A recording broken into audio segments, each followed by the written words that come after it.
What's happening around the world and what's happening here at home. Good evening and welcome to Primetime News. For the Newsfirst team, I'm Sandro Ferdinando. And I'm Bithmi De Silva. Let's start off with a look at your headlines for tonight. Newsfirst headlines. Main sponsor. Valuable Finance was awarded the Best Finance Company for the third consecutive year.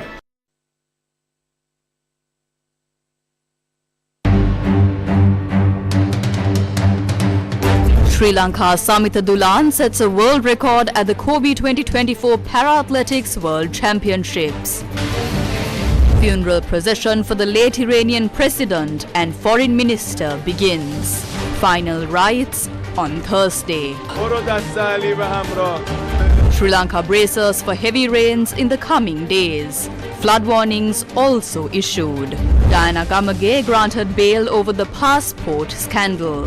Indian media reveals that 4 suspected Sri Lankan ISIS terrorists were planning an attack in India. State Minister Shantha Bandara claims the presidential poll will take place first and the general election will be in January. Newsfirst headlines. Main sponsor. Valuable Finance was awarded the Best Finance Company for the third consecutive year. Sri Lanka's Samita Dulan set a new world record in the men's javelin throw F44 category at the Para-Athletics World Championships. The Kobe 2024 Para-Athletics World Championships is currently underway in Japan. Sri Lanka's Samita Dulan set a new world record in the men's javelin throw F44 category at the Kobe 2024 Para-Athletics World Championships. He also won silver in the F64 category. In the F64 category, he recorded a distance of 66.49 meters. The gold medal was won by Indian athlete Sumit with a final distance of 69.5 meters. Now, Sri Lanka also won the gold medal in the finals of the 4x400 meter relay at the first Asian Relay Championships 2024 in Bangkok, Thailand.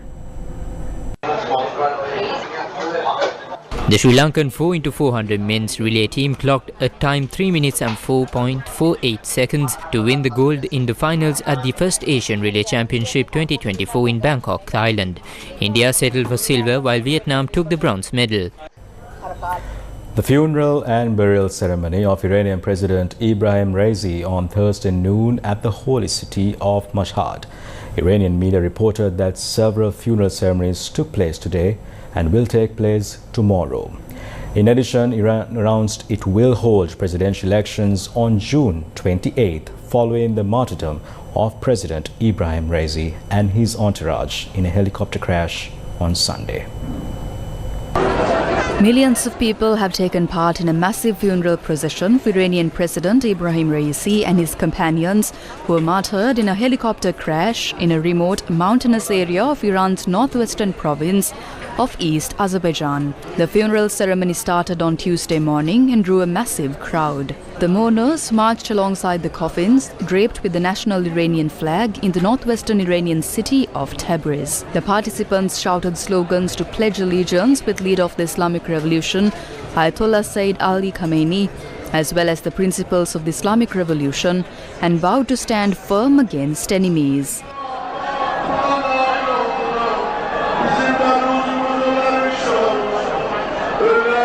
Another funeral procession for President Raisi and his companions is scheduled to be held in Iran's north-central city of Qom, which hosts the holy shrine of Hazrat Masume A.S. on Tuesday evening. The funeral and burial ceremony of Iranian President Ibrahim Raisi will be held on Thursday at noon at the holy city of Mashhad.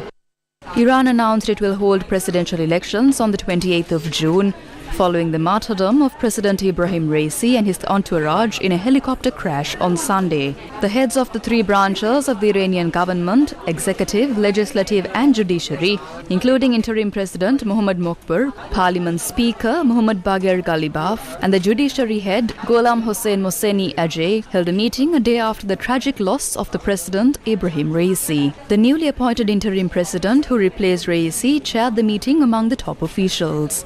They decided in the meeting that the elections to elect the next Iranian president will be held on the 28th of June. The registration of candidates will take place from the 30th of May to the 3rd of June, with the campaign period running from the 12th of June until the morning of the 27th of June. Chief of Staff of the Iranian Armed Forces Major General Mohammad Bagheri has signed a high-ranking delegation to investigate into the case of a helicopter crash in which President Ibrahim Raisi and his accompanying team were martyred. The delegation, headed by Brigadier Ali Abdullahi, has been dispatched to the site of the incident, and the investigation has already begun. The results of the investigations will be announced later when the mission is completed.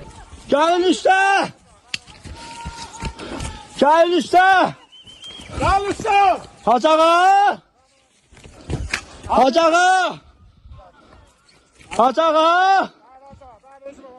어디서 하자 어디서 답도 하지 하자 어디서 하자들아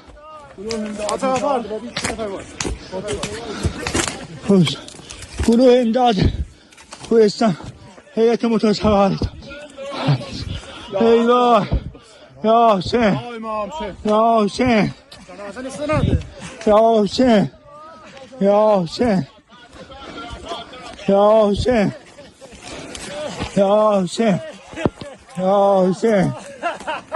여신 여신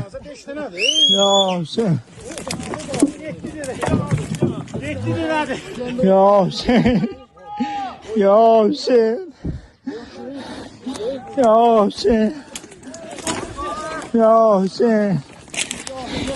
여신 여신 여신 여신 여신 A video that has gone viral on social media opens with a striking image. An official displaying the ring of the late Iranian President Ibrahim Raisi discovered among the debris of the helicopter crash that occurred on Monday, which is said to have been a gift from Supreme Leader Ayatollah Khomeini. Russian President Vladimir Putin has held a telephone conversation with the interim Iranian President Mohammad Mokbar, who was appointed to the post following the martyrdom of President Ibrahim Raisi in a helicopter crash in northwestern Iran. During the telephone conversation on Monday, Putin reiterated the need to follow the late Iranian president's policy to further strengthen ties between Tehran and Moscow. A senior Iranian diplomat assures the United Nations that the government will take every legal measure to ensure the proper management of state affairs after the passing of President Ibrahim Raisi and his companions in a helicopter crash.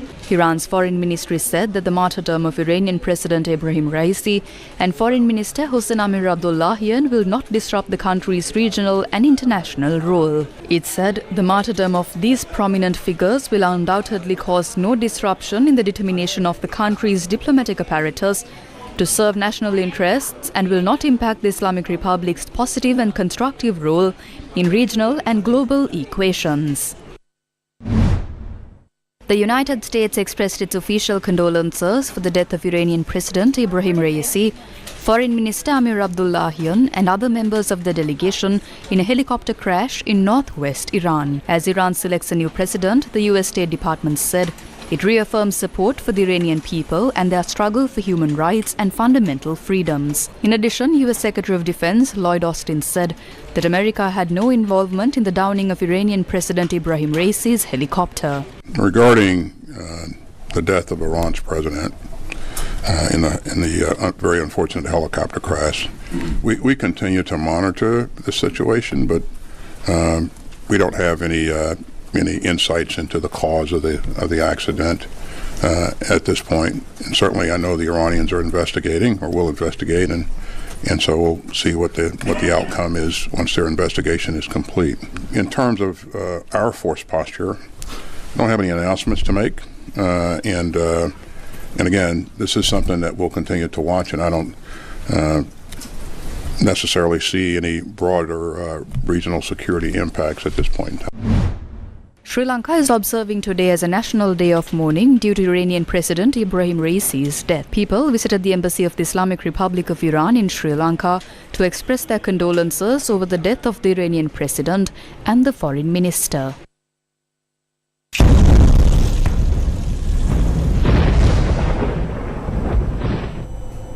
The Department of Meteorology has issued a red alert for heavy rain for the western, Sabaragamuwa and northwestern provinces and the Galle, Mathura, Kandy and Nuwara districts.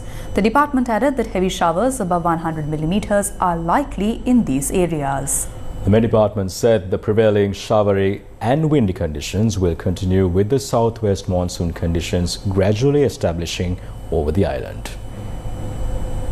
Several places in the Dewlapitiya, Meerigama, Attanagalla, Mahara, Minuwangoda, Jayala, Katana and Wattala divisional secretariats were inundated due to the rise in water levels of the Attanagalu Oya and Uruwal Oya. This was the situation along the Gampaha Jayala 201 road.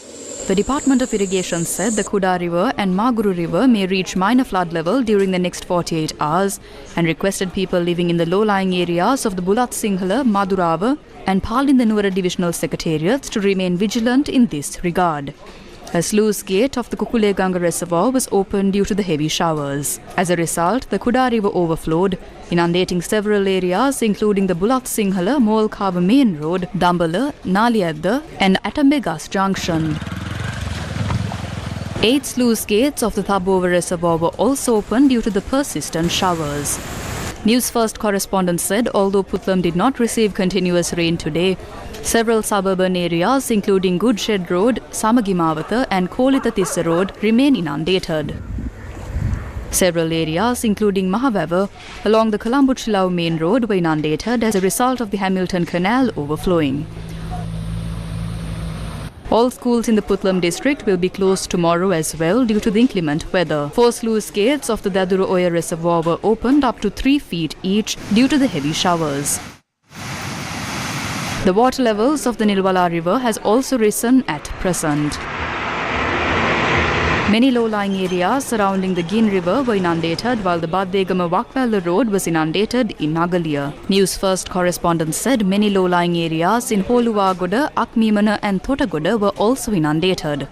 The water level of the Gin River has also risen in the lower Wakwala area, inundating low-lying areas on either side of the river.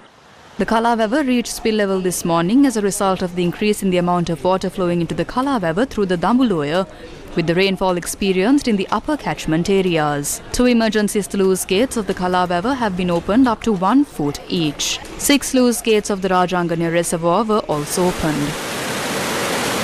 A car was damaged when a tree fell at the Borella Cemetery due to the windy conditions experienced this morning. Several gravestones were also damaged.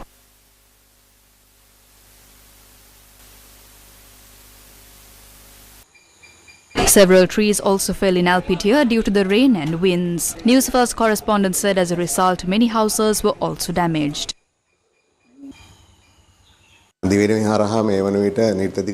The southwest monsoon is currently establishing over the island. We expect that the southwest monsoon will activate over the island in the next 2 to 3 days. We expect showers or thunder showers in the western, Sabaragamuwa central, northwestern, northern and southern provinces from time to time. Heavy showers of over 100 millimeters are expected in some places in the western, Sabaragamuwa and northwestern provinces, and as well as in the Galle, Mathura, Kandy and Nuwara districts. The Department of Meteorology warned that with the activation of the monsoon winds, the practice of deep-sea fishing continues to be risky. Fisherfolk in the Hambantota, Galle and Dondra areas refrain from going out to sea.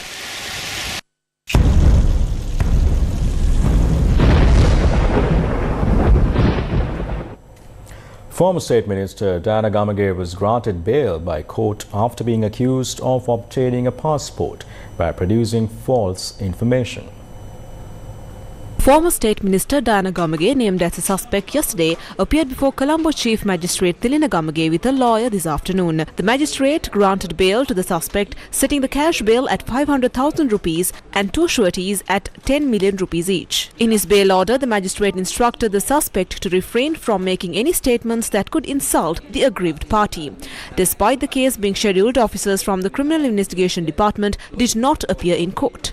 Lawyers from the aggrieved parties raised concerns noting that the suspect had filed a motion and informed the Criminal Investigation Department in writing of her appearance today. They found the officer's absence problematic. The magistrate emphasized that it is the duty of the investigating officers to attend court and present the facts. He also noted that the suspect could not be remanded due to the absence of the investigating officers. The case is set to be heard again on the 11th of July.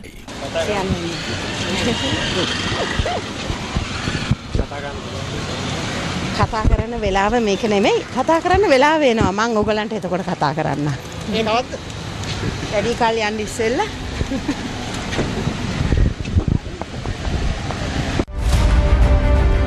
What's the next election? State Minister of Mass Media Shantha Bandara said that Sri Lanka's presidential election must be held first. Speaking to media in Kurunegala, he said that the president has informed the cabinet that he is of the same stance. The presidential election will be held in October. We as a political party are prepared for a presidential election. We must also be prepared as a country. A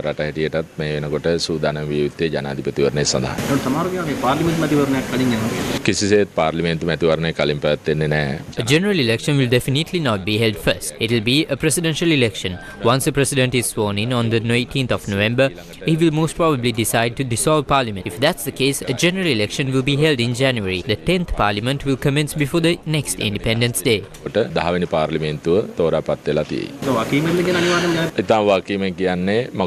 It is a responsible position to take, considering that in this country things should not be done to satisfy the whims of individuals, but according to the will of the nation. The Sri Lanka Pujana Peramuna proposed holding the general election first. However, the president specifically informed the cabinet that the presidential election would be held first. Regardless of whether the general election or the presidential election is held first, the Sri Lanka Pujana Peramuna is making the necessary preparations.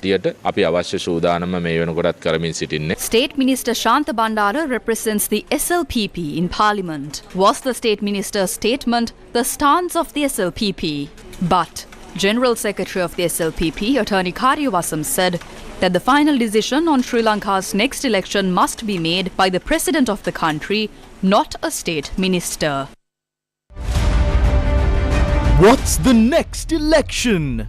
This is the stance of MP Field Marshal Sarath Fonseca. Some are calling for a general election with the intention of personal gains. I believe a presidential election must be held first. That is the best we could do to decide on the future of our country. A general election with our current political culture will not do good to the country. A proper system must be implemented. I will definitely think about the country and make a decision. We must participate in party politics to preserve democracy in this country. But I don't approve of our current party political culture. I don't see it going in the right direction. Therefore, it is a very crucial moment. Newsfirst with the people. Valuable Finance was awarded the best finance company for the third consecutive year. Continuing in more news, Indian media have reported more details surrounding the arrest of 4 Sri Lankan nationals linked to ISIS. Reports said that the men were preparing for an attack on Indian soil. 4 ISIS terrorists were arrested in Ahmedabad yesterday, days after the city airport received a bomb threat. The terrorists, believed to be Sri Lankan nationals, were arrested by the Gujarat Anti-Terrorism Squad after tip-off. Giving details of the operation to arrest the 4 ISIS terrorists, police said multiple teams were formed after the officials received the information that the suspects were planning to travel to Ahmedabad to carry out terror attacks in India. Vikash Sahe, Director General of Police, Gujarat, said these 4 terrorists had boarded an Indigo flight bound for Ahmedabad from Chennai yesterday. The arrests were made after checking the list of passengers coming from the southern region and getting their identities confirmed by officials in Colombo. Police said the 4 men had been in touch with a man named Abu in Pakistan through social media. Abu had encouraged them to carry out a terror attack in India. They were so radicalized that they also agreed to suicide bombing An Indian police said that Pakistani resident Abu also gave them 400,000 in Sri Lankan currency. Police said after scanning their mobile phones, they found photographs of some weapons and location data of Nanachiloda near Ahmedabad. The ATS later recovered 3 Pakistani pistols and 20 cartridges, as indicated in the photographs from Nanachiloda area. The weapons were arranged by their Pakistani handler. They were also communicating with the ISIS leaders through Proton Mail, an end-to-end encrypted email service. Officials said the suspects, Muhammad Nusrat, Muhammad Farish, Muhammad Nafran and Muhammad Rashdeen, wanted to teach a lesson to several ethnicities and members of the BJP and RSS. Journalists posed questions over the matter to the police chief during an event at the Ministry of Public Security to recognize 3 police officers for their exceptional service. The Criminal Investigations Department and the Terrorist Investigations Division, along with the intelligence services, have launched a joint investigation. We discussed the matter this morning and issued certain directives. Necessary action will be taken. Investigations are underway on the information ascertained by Sri Lankan intelligence services. If there are people involved in this, necessary legal action will be taken. At a media briefing in Colombo today, the Maubima Janata Party warned of the dangers of foreign companies controlling Sri Lanka's energy supply. The new energy bills could prioritize the needs of foreign institutions over Sri Lanka's own energy security. We said that the Indian companies may have influenced the drafting of the bill, shaping it to their advantage. There are worries that power generation plants may not be awarded through a fair and transparent tender process, potentially leading to inflated prices. This could have significant financial repercussions and potentially compromise Sri Lanka's energy security. These changes are designed to facilitate deals favorable for foreign institutions. The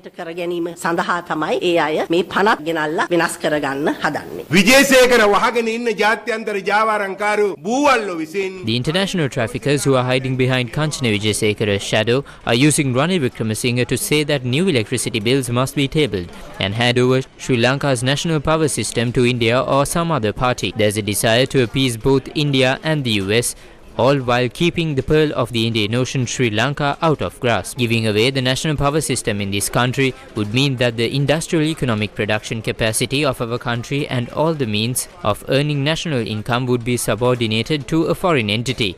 Instead of betraying the nation for a group who will only be in power for a few more months, raise your hand in Parliament, defeat this bill by Kanchana Wijesekara, and work to secure our energy future for generations to come. This isn't about fixing a flawed bill. It's about rejecting it entirely.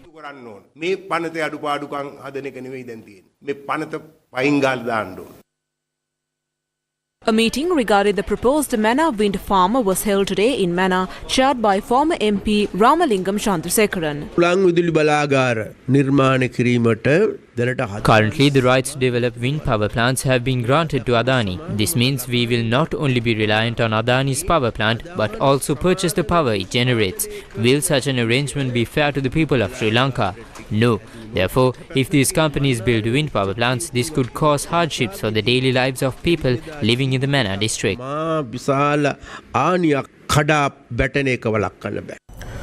The Economic Transformation Bill and the other is the Public Financial Management Bill, which are scheduled to be tabled in Parliament tomorrow. What are the bills that will be presented to the Parliament on Wednesday? One is the Economic Transformation Bill and the other is the Public Financial Management Bill. These two documents serve as a legal assurance to achieve the agreed upon objectives within the extended fund facility with the International Monetary Fund. What is the objective of the Economic Transformation Bill? It is evident that the proposed bill aims to repeal the Board of Investment Act, thereby establishing a robust legal framework to facilitate foreign direct investment in the country. Additionally, the draft legislation seeks to enact a national policy with the objective of promoting economic transformation. What is included in the national policy on economic transformation? Full economic recovery by the year 2027. Public debt to gross domestic production ratio shall be below 95% by the year 2032. Central government annual debt service in foreign currency to gross domestic production ratio shall be below 4.5% by 2027. Gross domestic production growth to reach 5% annually by the year 2027 and above 5% annually thereafter. Unemployment to reach below 5% of the labour force from the year 2025. Exports of goods and services as a percentage of gross domestic production to reach not less than 25% of gross domestic production by the year 2025 and not less than 40% of gross domestic production by the year 2030. At least 40% of net foreign direct investment to be in exports of goods or exports of services by the year 2030. Government revenue to reach at least 15% of the gross domestic production beyond the year 2027. Multidimensional poverty headcount ratio to be less than 15%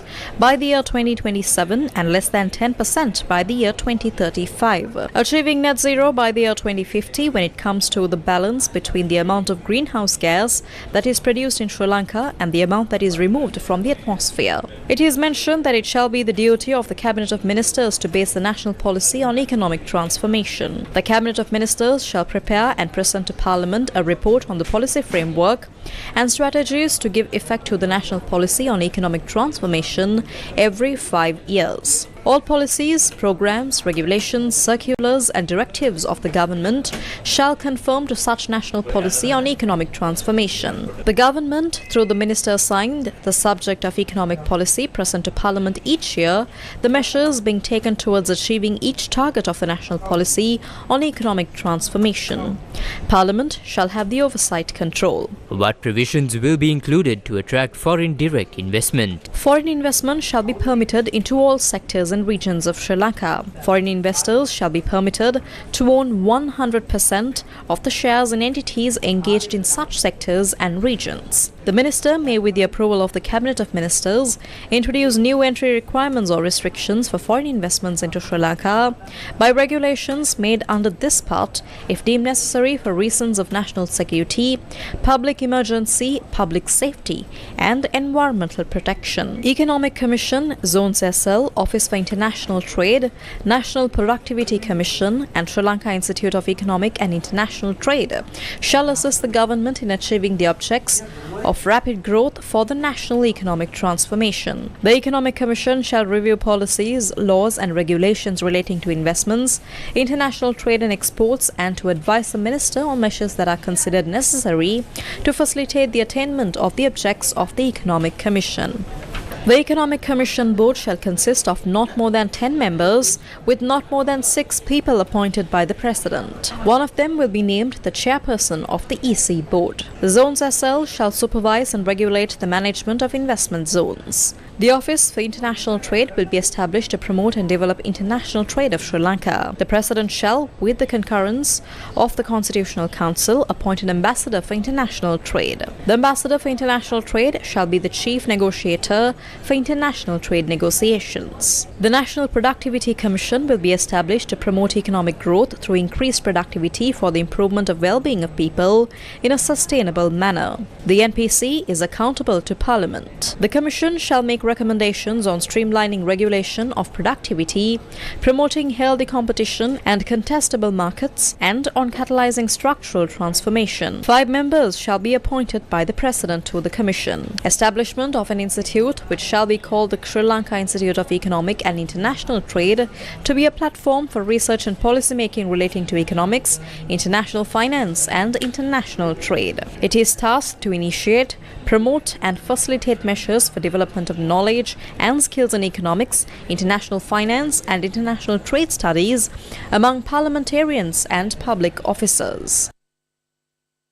What is the purpose of the public financial management? The bill aims to enhance fiscal policies for more effective macroeconomic management. The bill proposes to establish a Revenue Management Committee. Secretary to the Treasury shall be the chairperson of the committee. The Revenue Management Committee shall consist of the Deputy Secretary to the Treasury in charge of the subject of fiscal policy, Commissioner General of Inland Revenue, the Director General of Customs, Commissioner General of Excise, Director General of the Department in charge of the subject of Treasury Operations, Director General of the Department in charge of the subject of Fiscal Policy, and 2 other members appointed by the Minister of Finance. The Revenue Management Committee is responsible for developing and formulating revenue strategies consistent with the Fiscal Strategy Statement. The bill also includes matters related to the government's fiscal responsibility. It is to ensure that public debt is reduced to and maintained at a sustainable level. It is also to create and maintain fiscal buffers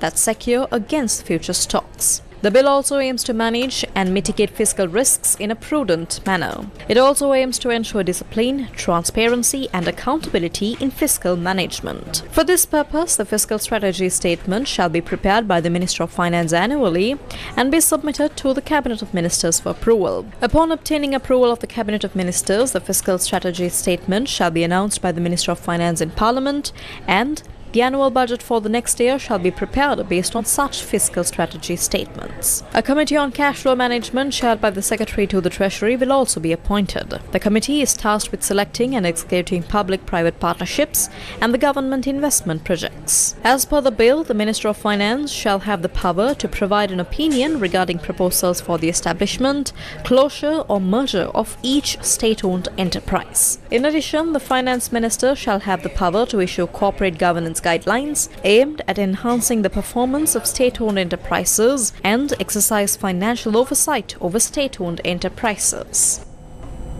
The UNDP said that around 30% of the Sri Lankan population were in debt for essential needs like food, medical care and education as a result of the economic crisis. This was revealed during the launch of the Financial Literacy Roadmap of Sri Lanka in Colombo. The Financial Literacy Roadmap of Sri Lanka, developed for the first time in Sri Lanka, provides evidence-based guidance to all the financial literacy stakeholders to move towards a single policy goal, which is improving the financial behaviors of all Sri Lankans and advancing their financial capabilities. As part of data from the Multidimensional Vulnerability Report, recently launched by UNDP in collaboration with the Oxford University, shows that more than half of the Sri Lankans were reported to be multi-dimensionally vulnerable, and close to 70% of them had to reduce at least 1 meal a day to cope. And amongst all of the 12 indicators composing the MVI, the highest contributor to the vulnerability is the indicator related to household debt. 33.4% of the Sri Lankan population experienced vulnerability and deprivation in debt-related indicators, including getting into debt for essential needs like food, medical care, and education, as well as pawning jewelry and selling household items. In light of the economic crisis that continues, it is highly probable that individual debt situations have deteriorated, consequently resulting in elevated deprivations in the debt indicator since the data was collected in 2023. To substantiate the MVI findings, I heard from the communities that often the lack of financial literacy amongst the borrowers, particularly women-headed households, contribute to their vulnerability. Women often were forced into signing agreements in the language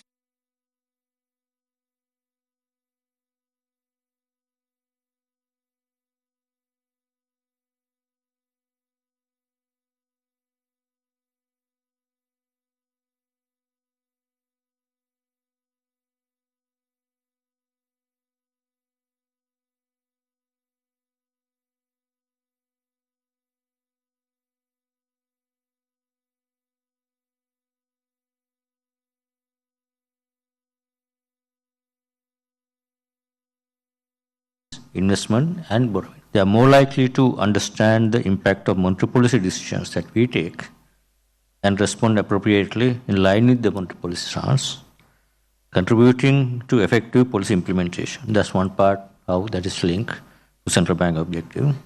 Key objective. Secondly, financial literate consumers will make informed choices and will demand an efficient, transparent and responsible culture from financial institutions, largely that we regulate. More importantly, financial literacy can support reducing our indebtedness, alleviating poverty, and breaking poverty traps. This is also an issue that we have been seeing in Sri Lanka, We have over indebtedness because of the lack of financial education literacy, and that will also help alleviate poverty and people to come out of the poverty. In the long run, this will reduce the burden on the government-funded social security program. The Shillong Chamber of Commerce calls on all political parties to support the continuity of SOE reforms and the reform momentum building on the economic stability achieved. The Ceylon Chamber of Commerce stresses that it is vital to prioritize and implement the reforms related to state-owned enterprises, energy and fiscal management to ensure that the country does not revert to a crisis. It added that it is crucial that all political parties focus on Sri Lanka's long-term sustainability and avoid leveraging the reform process for short-term election gains. The Ceylon Chamber of Commerce said that SOE reforms will enhance the government's fiscal outlook through better performance, productivity and accountability. The CCC added, historically, inefficiencies and a lack of accountability in SOEs have led to significant financial burdens on the government, contributing to economic crises and the misallocation of resources. The Chamber highlights the importance of implementing market-based pricing and enhancing accountability within SOEs to prevent corruption and inefficiency. Effective reforms will ensure these enterprises are sustainable and competitive in the long run, reducing the risk of future economic turbulence. Opposition leader Sajith Premadasa said that a stable anti-corruption mechanism must be implemented in order to recover Sri Lanka from its crisis. Remember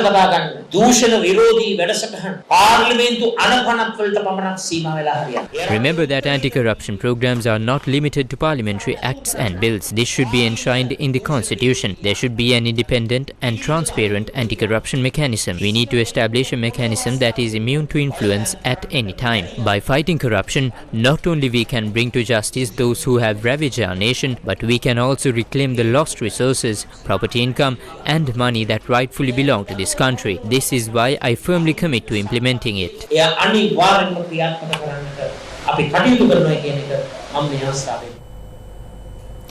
The Ria Perahera carrying relics believed to be of Lord Buddha began its journey for the second day today from the Ganegama Rajamaha Vihara in Palmadulla.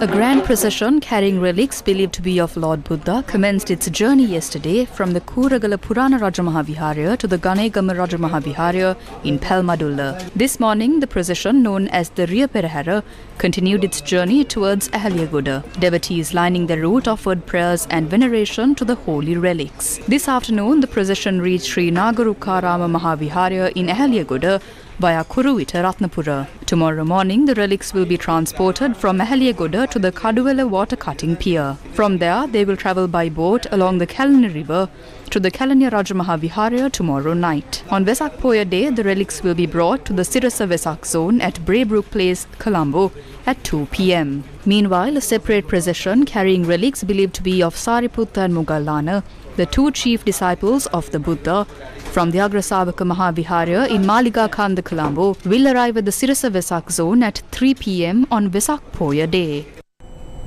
The first group of Sri Lankan Muslim pilgrims left for Saudi Arabia this morning to take part in the Hajj pilgrimage. 68 Sri Lankans left for Saudi Arabia this morning from the Katanayak International Airport to take part in the Hajj pilgrimage. They are the first group out of 3,500 pilgrims who are participating in the Hajj pilgrimage in Mecca this year. The group comprises 34 women and 34 men. A group including Minister of Buddha Sasana, Religious and Cultural Affairs, Viduru Vikramanayaka, Saudi Arabian Ambassador to Sri Lanka, Khalid bin Hamoud Al Khatani, and Chairman of the Sri Lanka Hajj Committee, Ibrahim Sahib Ansar, were present at a special ceremony held at the BIA for the group's departure. This group of pilgrims left for Mecca at 5:15 this morning on board Air Arabia flight G9503. They will return to Sri Lanka on the 22nd of June following the 32-day pilgrimage to Mecca.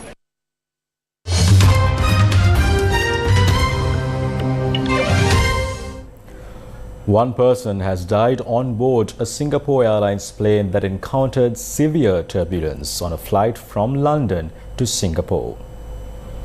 Singapore Airlines said flight SQ321 operating from London to Singapore on the 20th of May 2024 encountered severe turbulence en route. It confirmed that there are multiple injuries and one fatality on board on the Boeing 777-300ER aircraft. There were a total of 211 passengers and 18 crew on board.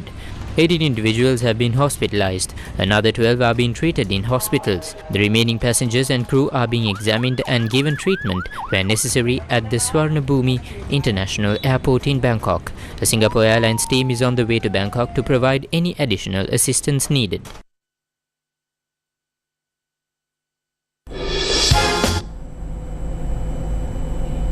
The 2024 Lanka Premier League player auction was held in Colombo today. Sri Lanka's Matisha Patirana was sold for the highest bid. And welcome to all of the strength, making it 424 players were registered for the 2024 Lanka Premier League auction. The 2024 LPL auction was hosted by Indian national Charu Sharma. This year's tournament will feature 5 teams: B-Love Candy, Colombo Strikers, Dambulla Thunderers, Gaul Marvels and Jaffna Kings. The auction saw some surprising big names go unsold, including South Africa's Rassie van der Dussen, New Zealand's Martin Guptill, Pakistan's Shoaib Malik and New Zealand's Tim Southee. South African player Riley Rossov was acquired by Jaffna Kings for 15 million rupees. Former Sri Lanka skipper Dasun Chanaka was acquired by B-Love Candy for 25.5 million rupees. Sri Lankan fast bowler Matisha Patirana broke the record for the costliest player in the history of the Lanka Premier League auction. Colombo Strikers bought Patirana for $120,000 after triggering a bidding war which is approximately 36 million Sri Lankan rupees. Janit Lianage was bought by Gaul Marvels for 10.8 million rupees. West Indies player Fabian Allen was acquired by Jaffna Kings for 9.6 million rupees. Jaffna Kings bought Sri Lanka Test skipper Dhananjay De Silva for 15 million rupees. Young star Dunith Velalage was acquired by Colombo Strikers for 15 million rupees. Danushka Gunatilaka was sold for 6.6 million rupees. Colombo Strikers bought young talent Siobhan Daniel for 4.5 million rupees.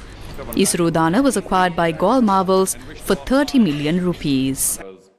Congratulations, brilliant. Up next is our sports news segment, Road to World Cup. The ICC T20 World Cup.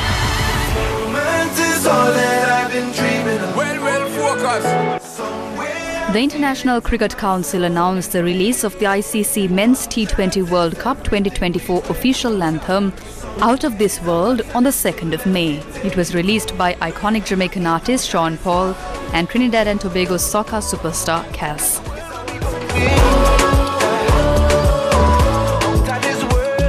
The star-studded anthem music video features cameos from ambassador for the ICC Men's T20 World Cup 2024 and 8-time Olympic gold medalist Usain Bolt, cricket stars Chris Gayle, Ali Khan, Shivnarine Chandapal and other Caribbean personalities. The